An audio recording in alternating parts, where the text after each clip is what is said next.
Welcome, everybody, back to the Friar Talk podcast and YouTube channel. So for today's episode, we're going to be talking about starting pitchers. We're going to be going over our list. We're going to do this for all the positions in the league. For pitching, we'll do starters, and then we'll also do relief pitching, combining the bullpen and closers and whatnot. But we're going to go through all 9 positions on the diamond as well. So looking at the starting pitching, Chase, you want to go and start off with your list? We'll each go through our list, and you can just go and explain, why this guy's here, why this guy's above whoever it is, and just make your case for your guys and for your list. We'll also post all of our lists in the comments, so you can see which ones you are, which ones you disagree with, which ones you agree with, because ours are somewhat close, but we definitely have some people. Some of us have a guy that's included. Some of us have a different guy that's included in the top 10. So it kind of depends. But Chase, what's your list right now for the current top 10 starting pitchers in the MLB? All right, Mr. Undisputable number 1 is Degrom. I don't think I have to explain myself there at all. And if you disagree, then you're just wrong. Number 2 is Scherzer. He's been a very long time, consistent guy. Always comes off career years. Guy's an absolute Hall of Famer. Garrett Cole at number 3. As much as I don't like him as a pitcher, he is a great pitcher. Coming off a somewhat down year with the Yankees, a down year for him. He was sitting in the low 3s. Then I have Bueller, coming off what is a fantastic year. He's sitting at number 4 right now just because I'm still waiting for him to have like back-to-back years where he throws over 200 innings and puts up the numbers that he does. Once he does that, he's top 3 for me. Same thing with Corbin Burns. Absolutely monstrous here. Led the league in ERA. Fried, we mentioned it in the last video. He was going to be, the top 5, top 10 guy, depending on who you ask. Absolutely monstrous pitcher. Very consistent. And you know what? Second half of the year, he was absolutely lights out. Same thing with Woodruff. We've seen him in the playoffs. We've seen him in the regular season. He's very consistent. Guy throws gas, has a really good off speed. And right now in the NL, since we have no DH, you love a pitcher that can hit a home run here or there. Lynn, for a guy that doesn't throw a lot of off speed, he eats up a lot of innings, is really good with his control. He's pretty good with his ERA. Low 2s, maybe high 2s ERA. Yeah, he got hurt. He didn't pitch as many innings as he normally has been. But the last 3 years, bona fides. I have one that might surprise some people, Cantara at number 9. He had a really good year this year. He was like top 3 in innings pitched, had like a 3.16 ERA. He has a career 3.4 ERA. He's been getting better each in and out. So I expect him to be a continuous top 10 pitcher each year, if not crack top 5 eventually. Sad that the Padres didn't go out and trade for him in this past trade deadline. And at number 10, I have Marcus Strowman, a guy that might be a little undervalued in this league. He comes in, does what he does. Phenomenal pitcher, just an athlete on and off the mound. He's a good fielder, really good stuff. Like the guy. And then I got 3 honorable mentions. I know a few people are going to be upset that Zach Wheeler isn't on here. I get that he had a career year. I want to see him repeat that before I call him top 10. I want to call Ohtani top 10.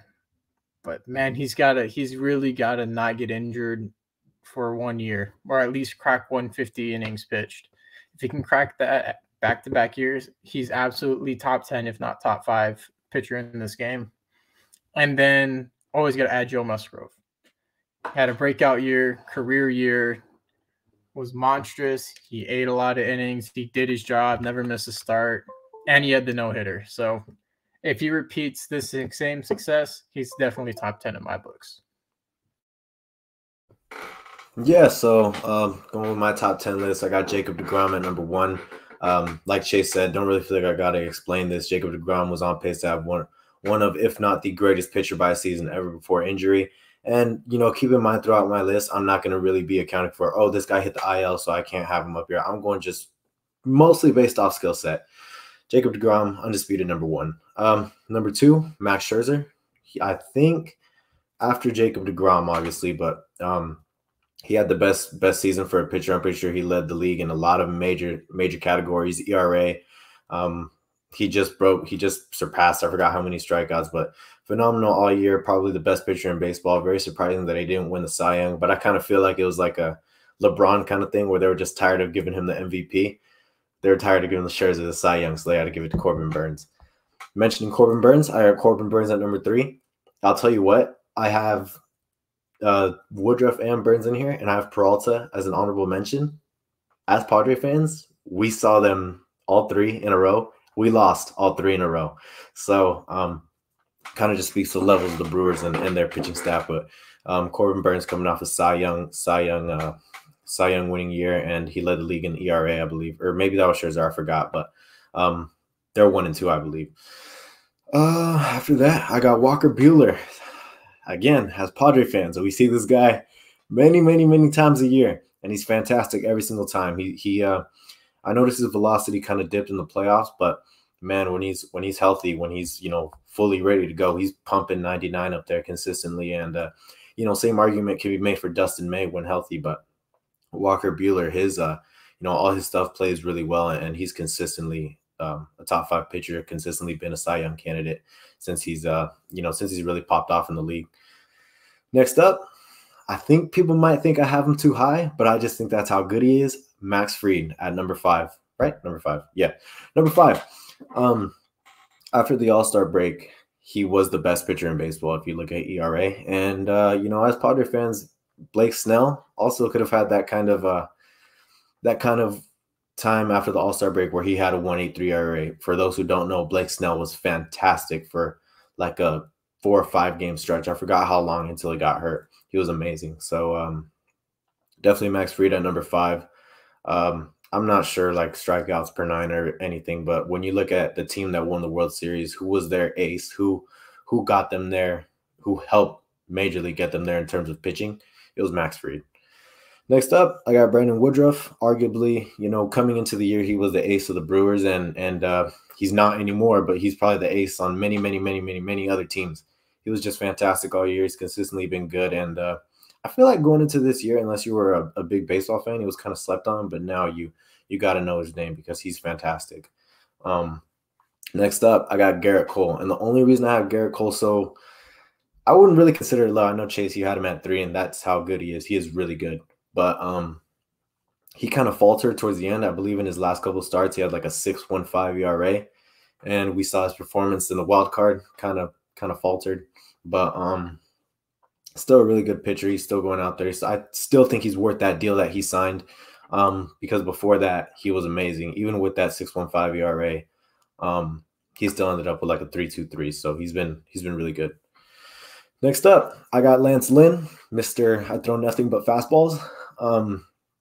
He's just been really good. I think he only threw like 157 innings this year because of some injuries. But like I said, I'm not trying to take injuries too much into account because if not for injuries, you'd be looking at many, many, many other lists about top 10 pitchers, and he'd probably be in there for most of them. He's been the ace. He was the ace of the Rangers before he got traded. So I know that doesn't speak a lot of volumes. I know that's not a very high accomplishment to be the ace of the Rangers, but now you're the ace of the White Sox, who's probably going to be a perennial playoff contender. It's been fantastic. And, the guy throws like 99. So, and with a good movement. Cool. And so next up, I got Zach Wheeler.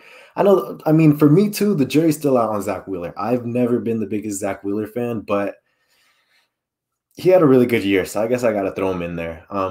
Again, we saw him as Padre fans. Pretty sure he beat us. Not fun facing him, but it wasn't fun for the rest of the league to face him either. I'm pretty sure he was in the Cy Young. He was a Cy Young candidate as well. Had a phenomenal year, but until then, because I know a lot of lists, a lot of people are going to have him in their top 5, but we got to see more out of him realistically. And number 10, I got Julio Arias. So I got 2 Dodgers and a former Dodger in here, which kind of hurts, but is what it is. Julio Arias, I know this was his first year as a starter, but even the years before in 2019 and 2020, he had a really solid ERA. He's got good stuff, and I believe it's only gotten better and better. Still pretty young. I think he's only, 24? I think. I'm not entirely sure. I think he's around there. He's pretty young. Yeah, he's still really young, so he's only going to get better and better. And eventually we could see him in the top 5 soon if he's able to keep his development and everything's going to, everything keeps going for him. But he's been really solid in this year. He had a really solid season. And I mean, not the best stat. I hate this stat, and I know other people hate this stat, but, because there's a lot of luck in it. But I guess some people give him credit for having 20 wins, which I think is kind of ridiculous. But, did have a really solid season, so props to him. Going to my honorable mentions, I actually think if he pitched more innings, this guy would have been top 10. Freddie Peralta had the lowest batting average against him this year. And if you look at how many strikeouts he had, in 145 innings pitched, he had 195 strikeouts. That is fantastic. 12.2 strikeouts per 9. So if he's able to pitch 180 to 200 innings, you could arguably put him in the top 5, and you'll see him as a Cy Young candidate. Another one, Joe Musgrove had his breakout year with the Padres. And for, any Padre fans that have been listening to us for a while, Joe Musgrove was our breakout guy, and he absolutely lived up to that. I know for sure he was top 15 in ERA, but absolutely phenomenal with the wipeout slider. And, through San Diego's first no-hitter, through a complete game this year, he was fantastic all around and really came through for the Padres when we needed him. He was actually the only pitcher to come through for the Padres when they needed him, considering the Padres' record at the end of the year. There was another one, Marcus Strowman, and I know it's controversial to not have him in my top 10 considering his ground ball rate is absurd. It's like above or right around 50%. It's really, really good. To be honest, it's not a knock against Marcus Strowman. I do just think these guys are better. And there was one more that I wanted to mention. I want to say it was Lance McCullers. I don't think he gets talked about enough as a guy that, is a top 10 pitcher, but if he's able to produce the way he did in 2020, you could absolutely put him in there. He was phenomenal for the Astros, who they did make the World Series, but they lost Verlander. They didn't have, they had Garrett Cole at one point. They had Zach Greinke at one point, and who stepped up in a big way? Lance McCullers. So a lot of props to pretty much all these guys. Yeah. So my list, not like super different from your guys, but I'll go through mine 1 to 10. Jacob Degrom, number 1, as you guys both said. I think we get that one. I think we've established it. I think the only argument you can make is like, oh, he gets hurt a lot. I guess that I get that's the case, but like when he's on the mound, it isn't even a discussion. So I don't think you could knock him too much for being hurt. And it's just hard to do that. It's not like any of us have none of us, I don't know. I don't think we can go and knock him for that. But if you are going to knock him for that, I get that. I would probably just exclude him from the list and say like, hey, he hasn't been healthy. Maybe you do that if you're especially looking at last year. Oh, this guy didn't pitch enough, right? And that's what's kind of tough with these lists too, is like we go through 1 through 10, and like we'll like guys like Isaac, how you said, hey, I really like Marcus Strowman, but I just think these guys are coming off a better season. I think Zach Wheeler's coming off a better season. It's kind of hard because we're not saying, oh, this is the top 10 pitchers based off of only 2021. This is what we think about, their past seasons, where they're at now, and what they're going to be moving forward. And you just value all those things a little bit differently. So it's hard because some guys like Zach Wheeler, who I'll say right now is not on my list, it's because like, okay, he's had a great year. Let's see what it looks like next year. If he has the same year they had last year, guess what? He will 100% be on my top 10 list. It's not like a knock against him. It's just like, hey, we've got these guys that have a lot larger sample size, and we got to see like how Zach Wheeler does next year. So going through the list then, Walker Bueller at 2. I have him higher than both of you guys. I think Bueller is one of the very best pitchers. And even with Scherzer there last year, Bueller was the guy I would not have wanted to play, except he did start to falter off a little bit at the end of the year. So did Scherzer, though, with his dead arm for the Dodgers. But over the last 4 seasons, 3 of those years, he's had under a 1 whip. 2 of those years, he's had a sub-3 ERA. And then in the other 2 years, he pitched really well, low to mid-3 ERA. But last season, he was insane. He was 3rd in the league in ERA. He was 0.01 away from being second to Scherzer, so Scherzer barely beat him out. And I think overall, over the entire course of the season, I think Walker Bueller had a slightly better year. So I'm going to put him at 2. Scherzer is then my number 3. Corbin Burns at 4. Garrett Cole. We talked about Garrett Cole a lot, or you guys did a lot. It's not that, and Chase, you had him at 3, you said, Chase. Isaac, where did you have him? 7? Was it 7? Let me check it out. I'm pretty sure it was 6 or 7, though. Yeah, so closer to where I have him. It's not to knock Garrett Cole. And like you said about the contract, like, hey, this guy makes a ton of money. He's worth the money. He's an ace caliber pitcher, but he fell off at the end of last season. So I think you got to put some guys that had a little bit better years recently ahead of him. So it's just it's subjective in that way. But after that, Max Fried at 7, Julio Arias at 8. Chase, I know that you left him off because he's another guy you want to see a little bit more of. But I think Julio Arias is an amazing pitcher. The Padres, I don't know if the stats will back this up, but I feel like they hit well on him. So maybe we have a little bit skewed of opinion. We're a little bit lower because Dodgers fans love Julio Arias. I mean, they think he's one of the best in the league. I think he is as well. So I'm going to put him at 7. By the way, he's 25 right now. I'm assuming he's going to be 25 going into next season. But number 9, Brandon Woodruff, coming off of a great year. And then it's kind of interesting because I feel like he was definitely thought of as the better pitcher between him and Corbin Burns until last year. But it's like, I don't know, maybe not. But like that, the Brewers pitching is ridiculous. I mean, 2-1 of your 1 and 2 in the top 10. The Dodgers have the same and had 3 guys last year for me. But those guys are, very elite players, and you have other pitchers in there as well. Very, very strong bullpen. The pitching staff for the Brewers is one of the best in the league. So got to give them a lot of credit there. And then number 10, I have Marcus Strowman. I think Marcus Strowman is one of those guys that, for whatever reason, just gets kind of underrated consistently. I don't know. Did he end up signing with the Cubs? I know that got rumored a bunch. Is he officially a Cub? So that'll be interesting to see what happens with his deal. I know there's like an opt-out and stuff if they don't start winning. But I think that they want him to be like kind of in the later part of his deal winning with the Cubs. So we'll see how it turns out. But another guy I think is a great pitcher. He got rumored to the Padres a little bit. I kind of like the idea of bringing him in. I just thought that they need to spend money elsewhere than pitching because they have a lot of money into their starting pitching right now. And a lot of guys coming back from injury. So I feel like paying him would have been maybe not the right move for the Padres, but for a team like the Cubs, for many other teams, I think it's a good move. So like Marcus Strowman, and then honorable mentions, Sandy Alcantara, Zach Wheeler, who I already discussed a little bit. And then, of course, Shohei Ohtani. Let's see what Ohtani does, but would it be surprising if we have him top 5 next year and he comes out here and he pitches a sub 1.5 ERA? No, the guy's incredible. We just need to see it a little bit more from him.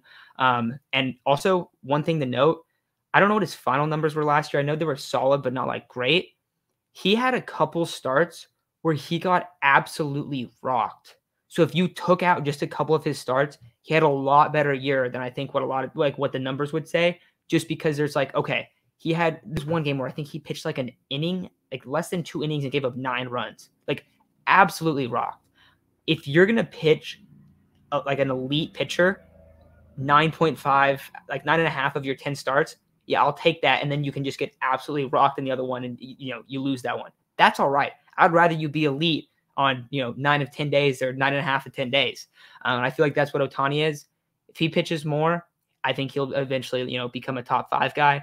And same thing goes for Zach Wheeler. He might not be on the list, but hey, he's been great. So got to give him a lot of credit. Or last year he was great, so got to give him a lot of credit there. But I know that Phillies fans might be mad because Isaac, you had him at 9 or 10, and then me and Chase didn't put him on. But it's hard. Like you want to give the guy credit though for having a great year. But that's gonna do it, I think, for us. Anything else you guys want to bring up before we take off? One quick thing, because I know there's 2 names that were left off that people might get a little mad about: Robbie Ray and Kevin Gausman.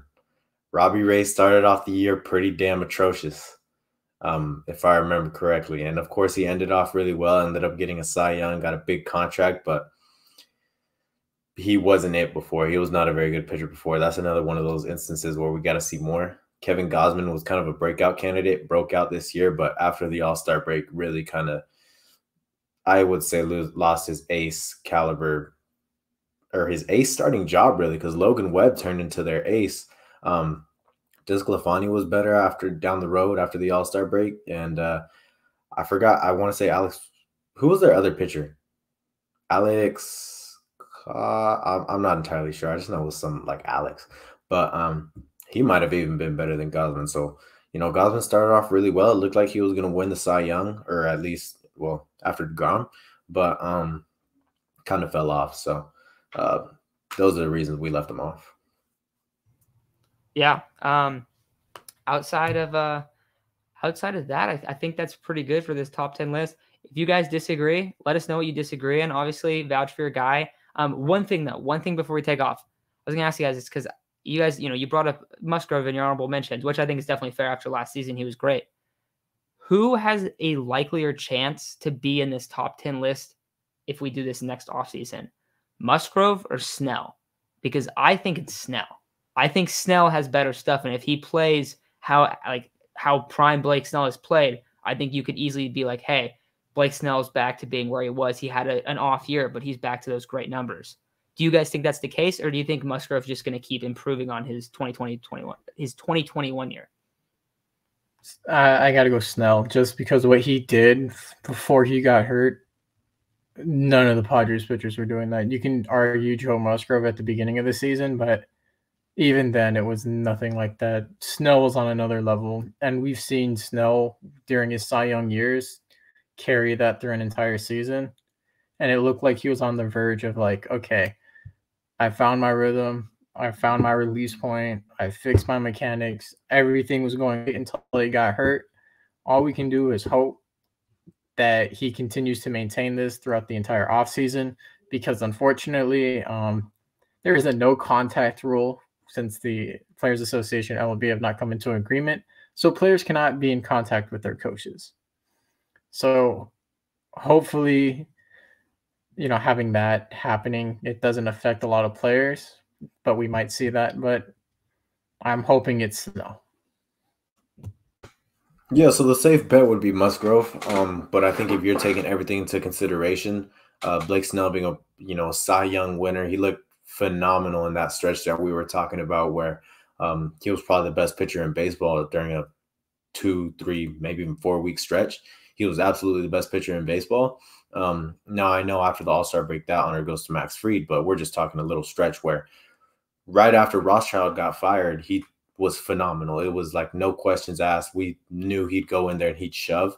Of course, the issue is just going to be consistency with Blake Snell. Is he going to be able to consistently go 5+? Last year, that was not the case at the beginning of the season up until probably like July. I believe he was sitting in around a 4 ERA. So not the Blake Snell we hoped for, but after that, he was lights out. So, and keep in mind, he didn't even get to really throw what used to be his best pitch, his changeup. That kind of got tossed to the side. And now that Niebla's back, or now that Niebla's here, I'm sorry, I didn't mean back. Now that Niebla's here, maybe you can help him get that changeup back into form. And hopefully we'll see the Blake Snell that won a Cy Young. Yeah, absolutely. All right, guys, I think that's going to do it. I will comment the top 10 lists in this from each of us, since it's all different. Tomorrow, and let's see, this is coming out on Wednesday. So Thursday, Friday, we're going to do top 10 for right field and shortstop in no particular order, but we're going to do those two. And then after that, we're going to take Christmas off, and then we'll be doing a live stream on Sunday morning. So that is going to do it for today's episode. We will talk to you very soon. Let us know what you think about the top 10, and comment your top 10 as well. Let's hear what you guys have to say. Maybe everyone has Zach Bueller, and they're like, hey, I think you guys are really off. I think he's going to keep improving. So love to hear what you guys think. Let us know who we missed, or who we have too high, too low, all that kind of stuff. But thank you all for listening, and we'll talk to you guys very, very soon.